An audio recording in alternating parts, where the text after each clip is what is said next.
मकबूजा कश्मीर से हुर्रियत रहनुमा मीरवाइज उमर फारूक,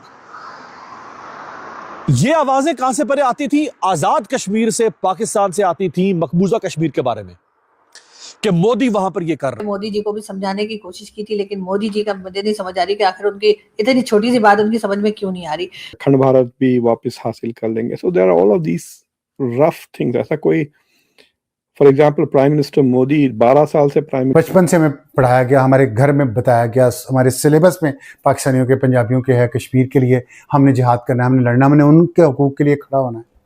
मेरा सगा भाई मुझसे बड़ा 3 साल वो जिहाद कश्मीर के लिए चला गया। तो फिर क्यों नहीं ऐसा रास्ता ढूंढते जिससे कि लड़ाई भड़ाई भी ना हो, पैसा भी कम खर्च हो और काम भी हो जाए।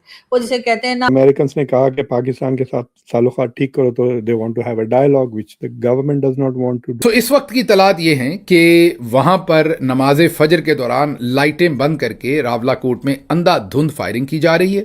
मैं उस खानदान में से जो अपने बहन भाइयों की लाशें उठा चुका है इस वतन की खातिर बगैर किसी कसूर के, इसलिए मैं कह रहा हूँ आप लोगों के बच्चों को मरवाते हैं सड़कों पे लाके। शी जिनपिंग करते हैं, हम कहते हैं जी हमारी चाइना से दोस्ती समंदर से गहरी, पहाड़ों से ऊंची, ऐसी वैसी कैसी कैसी। तो हम किसी फॉरेन मिनिस्टर ने उनको कहा India is not a middle power, India is a power in the middle. Power in the middle के दो चीजें होते हैं, एक तो जैसा कि कुरान भी कहता। नमस्कार दोस्तों, आतंकवादी जब भी भारतीय सेना को चुनौती देते हैं तो भारत की सेना उन्हें ऐसा सबक सिखाती है जिसे देख के मजा आ जाता है। अभी भी ऐसे ही हो रहा है। अब पहलगाम को 1 साल बीत चुका है और इनको फिर से जरूरत पड़ेगी है डोज की, यानी भारतीय सेना को फिर से चुनौती मिलने लगी है। अब ये सब हो क्यों रहा है? क्योंकि पाकिस्तान ऑक्यूपाइड कश्मीर में बहुत ज्यादा बड़े प्रोटेस्ट चल रहे हैं और वो प्रोटेस्ट इतने ज्यादा बढ़ गए हैं कि लग रहा है कि भाई ये बिल्कुल हाथ से निकल सकता है। वहाँ पे लोग मारे गए हैं। अब जो लोग मारे गए हैं उनसे लोगों को बड़े हमदर्दी हो रही है हमारे देश में भी, लेकिन मैं उन्हें बताना चाहूँगा कि भाई ये वही रेडिकलाइज लोग हैं जिन्होंने 47 में जब पार्टीशन हुआ तो कम से कम इसी क्षेत्रों में ये पाकिस्तान ऑक्यूपाइड कश्मीर में 30 से 40 हज़ार हिंदू सिखों की हत्याएं की थी। अगर आज ये मारे जा रहे हैं पाकिस्तानी कश्मीरी तो इसमें कोई बुरा नहीं है, इनके साथ न्याय हो रहा है, कुदरत अपना इंसाफ कर रही है। बाकी भारतीय सेना आतंकवादियों को 72 हुरों के पास पहुंचा रही है, वो कार्यक्रम चल रहा है। आप इस सब के बारे में क्या सोचते हैं कमेंट बॉक्स में जरूर लिखिएगा। वीडियो अच्छा लगे तो लाइक करें, शेयर करें, चैनल को सब्सक्राइब करना ना भूलें और बेल का आइकन प्रेस करते हैं लेटेस्ट नोटिफिकेशन के लिए। आइए आगे बढ़ते हैं इस वीडियो में। इंडिया बांग्लादेश में इंटरवीन किया। आप जब इंटरनेशनल रिलेशंस की किसी भी कोर्स में अगर आप इंटरवेंशंस पढ़ाते हैं तो दो मोस्ट सक्सेसफुल एंड मोस्ट क्या कहना चाहिए internationally recognised ethical foreign interventions की जो दो मिसाल देते हैं, एक टंजानिया का इन युगांडा ईदी अमीन के खिलाफ, और एक पाकिस्तान बांग्लादेश में इंडिया का are given as examples of ethical interventions. तो वो एक ग्रैंड स्ट्रेटजी है इंडिया की। फिर अब ये हिंदुत्व की आ गई कि हम दुनिया के विश्व गुरु बनेंगे, हम हिंदुइज्म फैलाएंगे, हम इस्लामिक रेडिकलिज्म को ख़त्म कर देंगे। द क्रूड वर्जन इज हम इस्लाम को ख़त्म कर देंगे ज़मीन पे से।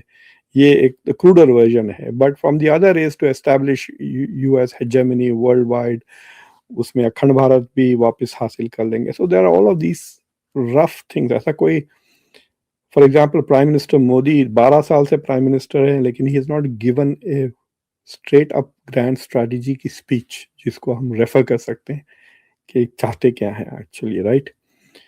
सो अब देखिए, आप आरएसएस के बंदे यहाँ के गए, वो उनके बारे में लिखा भी, मैं हौस बोले। फिर अब उन्होंने कहा कि हम उनके ऊपर अमेरिकन ने कहा कि पाकिस्तान के साथ ताल्लुकात ठीक करो, तो they want to have a dialogue which the government does not want to do. तो they want to avoid the US, avoid China. फंसे हुए हैं कि दे रियलाइज के इस सेंचुरी में तो हम ओवरटेक नहीं कर सकते यूएस और चाइना को मिलिटरीली एंड अदरवाइज। इकोनॉमी में कैचअप कर लें तो भी क्या होगा। देखिए, बर्तानिया और India are the same size economies now, लेकिन किसके पास इमिग्रेशन का प्रॉब्लम है? इंडिया तो नहीं आ रहे ना लोग अब तो। So there is a difference there.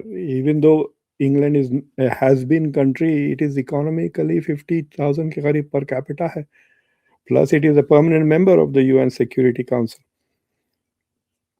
तो है। लेकिन उन्होंने जो जवाब दिया, it was मतलब फ्लिपेंट, जो लफ्ज है ना इंग्लिश में फ्लिपेंट जवाब था।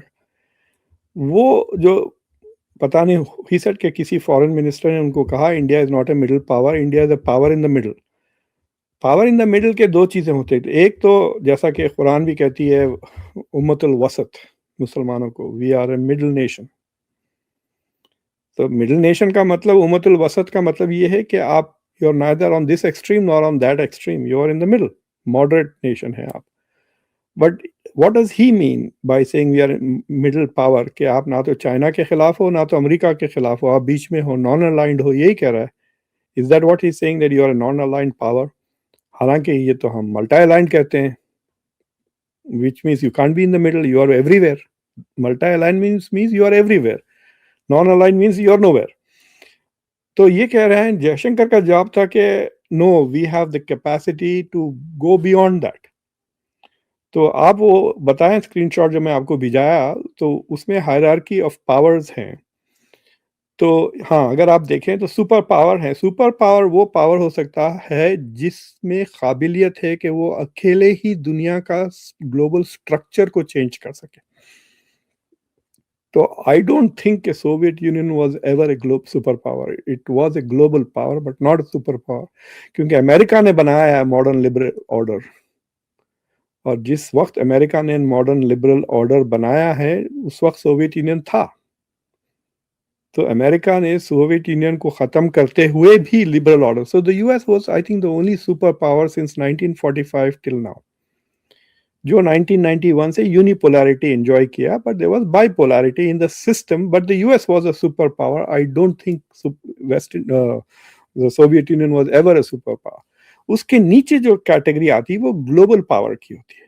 ग्लोबल पावर वो पावर है जो अपने खित्ते में तो डोमिनेंट है ही, लेकिन कोई दूसरे रीजन में भी वो इन्फ्लुएंस कर सकता है। That was the Soviet Union, it was a global power. जैसा China is a global power, China अपने एरिया में डोमिनेट कर सकता है और एक दो रीजन्स में वो इन्फ्लुएंस बढ़ा सकता है। It has not reached the super power status जो यूएस एंजॉय करता है। देखिए जो यूएस, देखिए आप फौजें इधर जहां वहां भेज रहा है, इसको अटैक उसको अटैक, कोई कुछ नहीं कर सक रहा। अभी they are planning to go into Cuba now. so that is middle power. वो होता है जो मिडिल पावर को रखते थे एक सेकंड, रीजनल पावर वो है जो अपने खित्ते में पावर एक्सरसाइज कर सकता है, और बाकी के लोग they are just anybody, right. तो रीजनल पावर वो है जो अपने एरिया में इन्फ्लुएंस। अगर आप साउथ एशिया को ले तो आप कह सकते हैं कि both India and Pakistan are regional powers because they can influence the region, but Sri Lanka is not a regional power. But India में थोड़ी और काबिलियत है because it is the 4th 5th biggest economy, और उसके पास क्या कहते हैं वो पूरा जो न्यूक्लियर ट्रायड है इंडिया के पास, जो पाकिस्तान के पास नहीं है। So they have the second strike capability from under water submarine, जो सिर्फ इंडिया के पास है। Plus India has IT economy में टेक्नोलॉजी। मोदी जी को भी समझाने की कोशिश की थी, लेकिन मोदी जी का मुझे नहीं समझ आ रही कि आखिर उनकी इतनी छोटी सी बात उनकी समझ में क्यों नहीं आ रही। कितने ही बिलियन डॉलर्स हैं जो आप जंगों पे लगाते हैं, कितने ही आपके जो है दोनों तरफ जिससे भी आप लड़ते हैं, खासतौर पे पाकिस्तान से, तो दोनों का नुकसान भी होता है, कितने दिन नाराजगी भी रहती है, हम एक दूसरे से अलग भी नहीं हो सकते इसलिए कि बॉर्डर लगे हुए हैं, तो साथ तो रहना ही पड़ेगा। ऐसा तो हो नहीं सकता कि आप भारत को उठा के कहीं ले जाएंगे या हम पाकिस्तान को उठा के कहीं यूरोप में रख देंगे, साथ में रहना है। तो फिर क्यों नहीं ऐसा रास्ता ढूंढते जिससे कि लड़ाई भड़ाई भी ना हो, पैसा भी कम खर्च हो और काम भी हो जाए।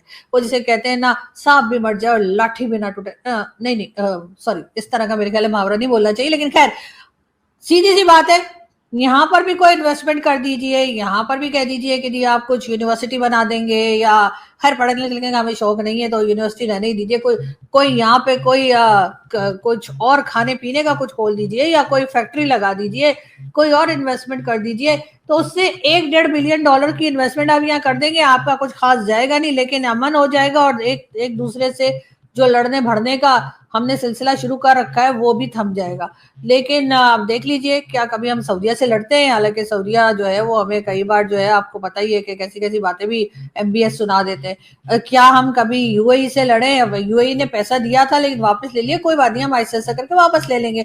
क्या कोई और ऐसी कंट्री, चाइना को देख लीजिए, हम चाइना को कुछ कहते हैं? चाइना में मुसलमानों के साथ जो मर्जी हो रहा हो, उनका नाम नहीं रखने दिया जाए मोहम्मद, चाहे उनकी मस्जिदों को तोड़ के टॉयलेट बना दें, चाहे जो मर्जी शी जिनपिंग कर दें, हम कहते हैं जी हमारी चाइना से दोस्ती समंदर से गहरी, पहाड़ों से ऊंची, ऐसी वैसी कैसी कैसी। तो हम क्या कुछ कहते हैं। तो आप उसकी रीजन क्या? उसकी रीजन यही है कि शी जिनपिंग ने यहाँ पे पैसा लगा रखा है और ये और बातें, वो पैसा खा पी के हमने बराबर कर दिया है और प्रोजेक्ट जो है वो कंप्लीट होने का नाम ही नहीं ले रहा। और शी जिनपिंग को भी ऐसा ही लगता है कि उनकी लाइफ में ये प्रोजेक्ट कंप्लीट नहीं होगा, लेकिन फिर भी वो कह रहे चलो ठीक है, जान तो बची हुई है ना इन लोगों से कि चलो इन्हें थोड़ा पैसा वैसा दे दिया प्रोजेक्ट का कह के, बाकी जो है ये वाह करते रहते हैं और फिर कोई छेड़छाड़ नहीं करते। तो यही बात मैं भी मोदी जी कह रही हूँ। अब ऐसे करके क्या खड़े, मैं भी यही बोल रही हूँ कि कुछ 1-1.5 बिलियन यहाँ पे लगा दीजिए और उसके बाद देखिए चमत्कार।